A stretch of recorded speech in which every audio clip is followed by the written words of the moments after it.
लेकिन इसमें भी इतना तो लाभ है, मुझे आपके दर्शन करने का तो मौका मिल ही जाता। नमस्कार दोस्तों क्षेत्रीय पंचायत, जी हाँ, क्षेत्रीय पंचायत परिषद वेस्ट बंगाल।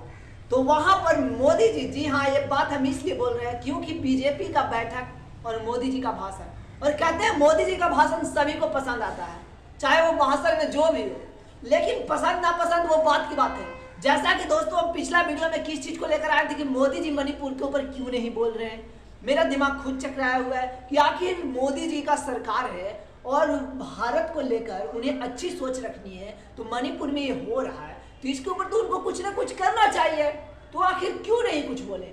और इसके साथ साथ हमारे नीतीश कुमार जी और राहुल गांधी दोनों मोदी जी पर निशाना साधते हुए इस पर सवाल खड़ा कर दिए कि सदन में क्यों नहीं बोले, और लोग हंसी मजाक चुटकुले कर रहे थे, मोदी जी हंस रहे थे और भारत रो रहा था।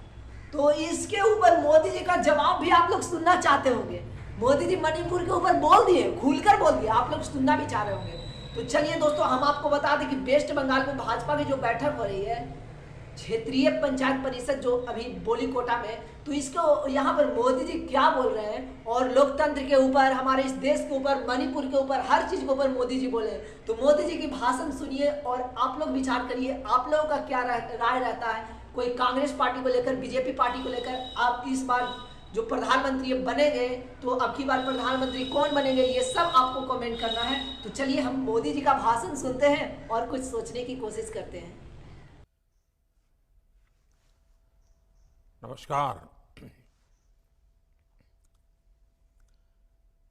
आज की इस बैठक से पूर्व कुछ दिन पहले हरियाणा में स्थानीय स्वराज के प्रतिनिधियों से बातचीत करने का मुझे अवसर मिला था। आज आप सभी प्रतिनिधि पश्चिम बंगाल में जुटे हैं, और जैसा अभी हमारे राष्ट्रीय अध्यक्ष जी बता रहे थे कि मोदी जी को जब भी कहें कितनी ही व्यस्तता हो, लेकिन वो पार्टी के लिए, कार्यक्रम के लिए समय निकालते हैं। हकीकत तो ये है कि जब मैं पार्टी के कार्यक्रम में आता हूं, पार्टी के कार्यकर्ताओं से मिलता हूं, तो हमेशा मुझे एक नई प्रेरणा मिलती है, नया उत्साह मिलता है, क्योंकि लाखों कार्यकर्ता दिन रात कोई पद की अपेक्षा के बिना मां भारती का जय जयकार करने के लिए पूरी शक्ति से जुटे हैं, परिवार के परिवार जुटे हैं। और जब इतने त्यागी तपस्वी कार्यकर्ताओं का समूह, उनके दर्शन से ही एक नई प्रेरणा और ऊर्जा मिल जाती है। मेरी तो कोशिश भी रहती है कि जहां हो सके फिजिकली भी आपके बीच रहूं, लेकिन अब कार्यक्रमों की विविधता और बंधन, इतने समय की सीमाएं बन गई हैं, तो कुछ कार्यक्रम मुझे वीसी से करने पड़ते हैं। लेकिन इसमें भी इतना तो लाभ है, मुझे आपके दर्शन करने का तो मौका मिल ही जाता है। साथियों, मेरा हमेशा से मानना है कि पूर्वी भारत में देश के विकास का एक मजबूत स्तंभ, देश के विकास का एक मजबूत इंजन, उसका पूरा पूरा सामर्थ्य हमारे पूर्वी भारत के क्षेत्र में है। वहां प्राकृतिक संसाधन भी भरमार है, और वहां ऊर्जावान, तेजस्वी, ओजस्वी हमारे नागरिकों का भी एक बहुत बड़ा सामर्थ्य है। इसलिए पूर्वी भारत के आप सभी प्रतिनिधियों से मिलना, बात करना अपने आप में बहुत अहम हो जाता है। साथियों, हम आज ऐसे समय में मिल रहे हैं जब देश में विश्वास और आत्मविश्वास का एक उत्तम से उत्तम माहौल है।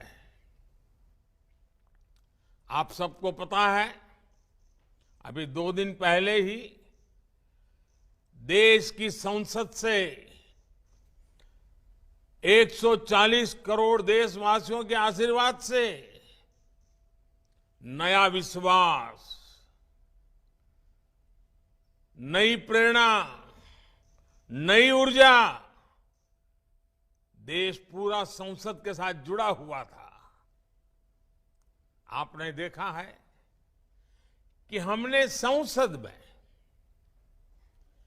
विपक्ष के अविश्वास को भी हराया और देश भर में नेगेटिविटी फैलाने का जो एक सिलसिला चला है, उसका भी करारा जवाब दिया। और हालत ये थी कि विपक्ष के लोग चर्चा में, लोकतंत्र का दायित्व होता है जब आप बोलते हैं तो दूसरे को सुनना चाहिए, लेकिन बीच में से ही भाग गए, सदन छोड़ करके चले गए। बहानेबाजी कुछ भी करी हो, लेकिन सच्चाई ये थी कि वो अविश्वास प्रस्ताव पर वोटिंग से डर गए थे। वो लोग नहीं चाहते थे कि वोटिंग हो, क्योंकि वोटिंग होती तो ये गठबंधन गठबंधन की पोल खुल जाती। कौन किसके साथ है, ये दूध का दूध और पानी का पानी हो जाता। और इसलिए बचने के लिए ये भाग गए। साथियों, ये लोग सदन से भाग गए, ये पूरे देश ने देखा है। लेकिन ये बहुत ही दुखद है कि इन लोगों ने मणिपुर के लोगों के साथ इतना बड़ा विश्वासघात किया।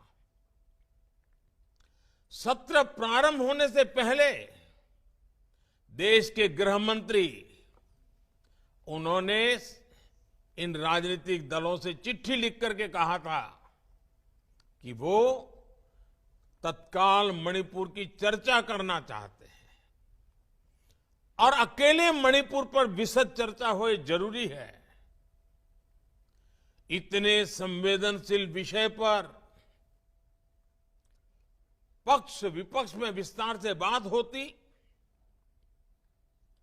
तो जरूर मणिपुर के लोगों को भी मरहम लगता और समस्या के समाधान के लिए नए नए कुछ रास्ते भी निकल आते। लेकिन ये लोग मणिपुर पर चर्चा नहीं चाहते थे,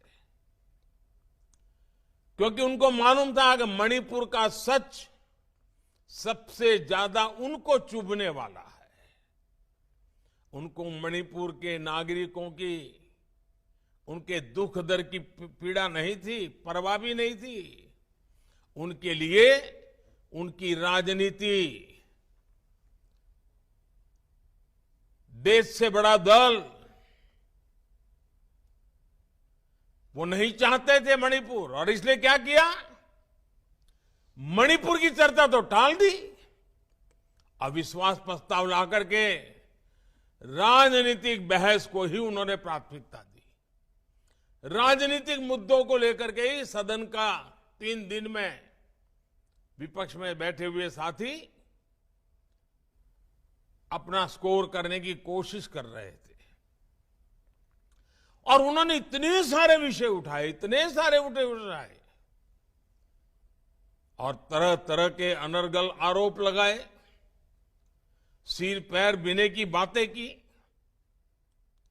क्यों? क्योंकि मणिपुर का विषय किनारे हो जाए। साथियों, ये सदन में भले ही व्यवधान डाल लें, लेकिन हम सभी भारतीय जनता पार्टी के कार्यकर्ताओं ने, हम सभी भारतीय जनता पार्टी के जनप्रतिनिधियों ने जनता के बीच जाकर के सच्चाई और उसको बहुत बारीकी से, सच्चाई के हर पहलू से तैयार होकर के लोगों के पास जाना ही जाना है। साथियों, आप सभी भारत के लोकतंत्र की एक बड़ी मजबूत इकाई, एक मजबूत कड़ी, उसका नेतृत्व कर रहे हैं। जिला परिषद का अध्यक्ष राज्य के कैबिनेट मिनिस्टर से भी ज्यादा ताकत रखता है, राज्य के कैबिनेट मिनिस्टर से भी ज्यादा काम कर सकता है।